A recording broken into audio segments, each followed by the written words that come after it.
ನಾವು 60 ಜನರಿಗೆ ಅವಕಾಶ ಕೊಟ್ಟಿದ್ದೇವೆ. ಇಕೋ ಕ್ಲಬ್ ಅಂದರೆ ಏನು ಕೆಲಸ ಮಾಡ್ತದೆ ಇದು? ಇಕೋ ಕ್ಲಬ್ಬನ್ನು ಯಾಕೆ ನಿರ್ಮಾಣ ಮಾಡಲಾಗಿದೆ? ಯಾರಿಗೆ ಕೇಳಿದ್ರು ಹೇಳಲಿಕ್ಕೆ ಬರಬೇಕು. ಯಾಕೆ? ಅಪಾರ್ಟ್ಮೆಂಟ್ನವರು ಒಂದು ಗಾರ್ಡನ್ ಇದೆ, ಮಕ್ಕಳು ಹೋಗ್ತಾ ಇರ್ತಾರೆ. ಇವೆಲ್ಲವೂ ಕೂಡಿ ಯಾವ ಪರಿಸರ ವ್ಯವಸ್ಥೆ ಆಗಿದೆ?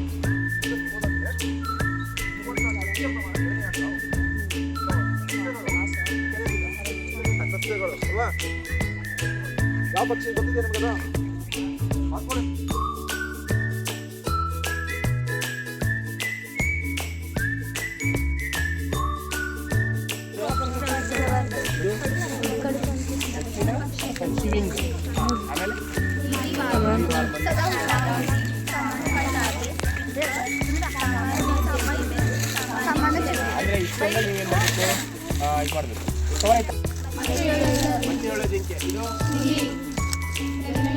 ಫ್ಲೆಮಿಂಗೋ ಪಕ್ಷಿ ಅಲ್ವಾ?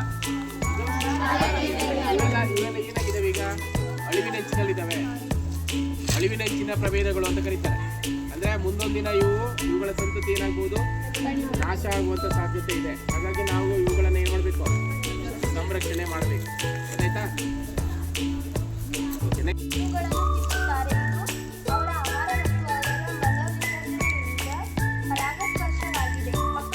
ಆ ಬೇರು ನೆಲದ ಒಳಗಡೆ ಹೋಗಿ ಮತ್ತೊಂದು ಗಿಡ ಆಗಿ ಬೆಳೀತದೆ. ಅಂದರೆ ಅದೇ ಗಿಡ ವಿಸ್ತಾರ ಆಗ್ತಾ ಹೋಗ್ತದೆ.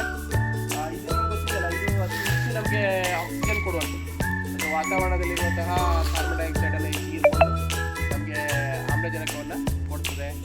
ಮತ್ತು ಇದರ ಹಣ್ಣುಗಳನ್ನು ಪಕ್ಷಿಗಳು ತಿಂದು ಏನು ಮಾಡ್ತವೆ? ಅವು ವಿಸರ್ಜನೆ ಮಾಡೋದ್ರಿಂದ ಏನಾಗ್ತದೆ? ಹೊಸ ಸಸ್ಯಗಳು ಬೀಜ ಪ್ರಚಾರ ಆಗ್ತದೆ. ಇಂಥ ಮರಗಳನ್ನು ನಾವು ಹೆಚ್ಚೆಚ್ಚು ಬೆಳೆಸಬೇಕು. ಹೆಚ್ಚೆಚ್ಚು ಬೆಳೆಸೋದ್ರಿಂದ ಪರಿಸರ ಏನಾಗ್ತದೆ? ಶುದ್ಧವಾಗಿರ್ತದೆ. ಹೌದಲ್ಲ? ನಾವು ಸೇವಿಸೋದ ಗಾಳಿ ಏನಾಗಿರುತ್ತೆ? ಶುದ್ಧವಾಗಿರ್ತದೆ. ಇದು ಒಂದೇ ಮರ ಅಲ್ಲ, ಈಗ ಮತ್ತು ಅರಳಿ ಮರನೂ ಹೌದು. ಅರಳಿ ಮರ ಇರ್ಬೋದು, ಬಸರಿ ಮರ ಇರ್ಬೋದು, ಇವೆಲ್ಲ ನಮ್ಗೆ ಏನು ಮಾಡ್ತವೆ? ಹೆಚ್ಚಿನ ಒಂದು ಆಮ್ಲಜನಕವನ್ನು ಕೊಡ್ತವೆ. ಎಲ್ಲ ಪೈಕತ್ರಿಯ ಜಾತಿ ಬಂದಿದೆ. ಮತ್ತಿ ಮರ ಆಯಿತಾ? ಇದಕ್ಕೆ ವೈಜ್ಞಾನಿಕವಾಗಿ ಟರ್ಮಿನೇಲಿಯಾ ಟೊಮೆಟೋಸಾ ಅಂತ ಕರೀತಾರೆ. ಏನಂತ ಕರೀತಾರೆ? ಟರ್ಮಿನೇಲಿಯಾ ಟೊಮೆಟೋಸಾ. ಇದರ ತೊಗಟೆ ನೋಡ್ರಿ ಹೇಗಿದೆ, ಯಾವ ಟೈಪ್ ಕಾಣ್ತದೆ?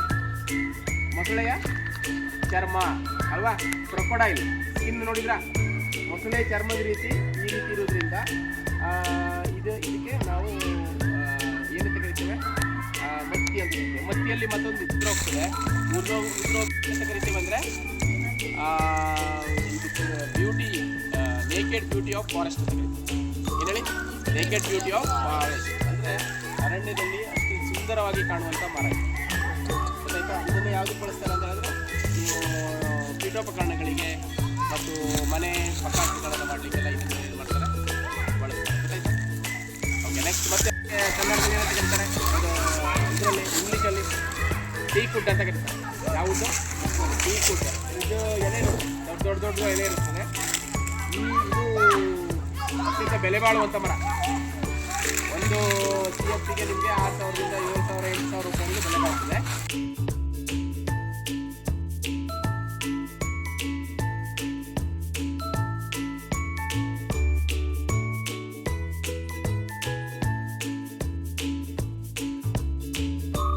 ಯಾಕೆ ಮಾಡ್ಕೊಳ್ತೇವೆ ಅಂದರೆ ಆ ಗೆದ್ದಲನ್ನು ತನ್ನ ಆಹಾರವನ್ನಾಗಿ ಮಾಡ್ಕೊಳ್ತೇವೆ. ಈ ಹುತ್ತಗಳು ಎಲ್ಲೆಲ್ಲಿ ಇರ್ತಾವಲ್ಲ ಅಲ್ಲಿ ನಿಮಗೆ ಉತ್ತಮವಾದ ಅಂತರ್ಜಲ ಇರ್ತದೆ. ಯಾಕೆ ಅಂತ ಹೇಳಿದ್ರೆ ಹುತ್ತದ ಒಳಗಡೆ ನೀರು ಹೋಗಿ ಭೂಮಿಯ ಒಳಗಡೆ ಏನಾಗುತ್ತೆ? ಅಂತರ್ಜಲ ಹೆಚ್ಚಾಗ್ತದೆ. ಹಾಗಾಗಿ ಎಲ್ಲೆಲ್ಲಿ ಹುತ್ತಗಳಿದ್ದಾವೆ ಅದನ್ನು ನಾವೇನು ಮಾಡಬೇಕು? ರಕ್ಷಣೆ ಮಾಡಿಡಬೇಕು. ಅದನ್ನು ನಾಶ ಮಾಡಬಾರ್ದು. ಗೊತ್ತಾಯ್ತಾ? ಹಾಲು ಎರೆಯುವುದು ಅದೆಲ್ಲ ಮೂಢನಂಬಿಕೆ. ಯಾಕೆ ಹಸಿ ಕಸ ಇದ್ದರೆ ಗೊಬ್ಬರ ಗುಂಡೆ ಹಾಕಿ, ಒಣ ಕಸ ಇದ್ದರೆ ಅದನ್ನು ಎಲ್ಲ ಒಂದು ನಿರ್ಜನ ಪ್ರದೇಶದಲ್ಲಿ ಹೂತಾಕಿ ಅಥವಾ ಅದನ್ನು ಸುಟ್ಟಾಕಿದ್ರೆ ವಾಯು ಮಾಲಿನ್ಯ ಆಗ್ತದೆ. ಸರಿ, ಗೊತ್ತಾಯ್ತಾ? ಈಗ ಎಂಟರ್ಟೈನ್ಮೆಂಟ್ ಇದಿಷ್ಟು ಹೇಳಿದ್ದೇನೆ. ಈಗ ಎಂಟರ್ಟೈನ್ಮೆಂಟ್ ಇದೆ. ಎಂಟರ್ಟೈನ್ಮೆಂಟಿಗೆ ಕೆಲವೊಂದು ಚೀಟಿಗಳಿದ್ದಾವೆ. ಚೀಟಿಯಲ್ಲಿ ಬಂದು ಏನಿದೆ? ಪಿಕ್ ಆ್ಯಂಡ್ ಸ್ಪೀಕ್ ಅಲ್ಲ, ಪಿಕ್ ಆ್ಯಂಡ್ ಆ್ಯಕ್ಟ್. ಏನು ಬಂದಿರ್ತದೆ ಅದನ್ನು ಅನುಕರಣೆ ಮಾಡಬೇಕು.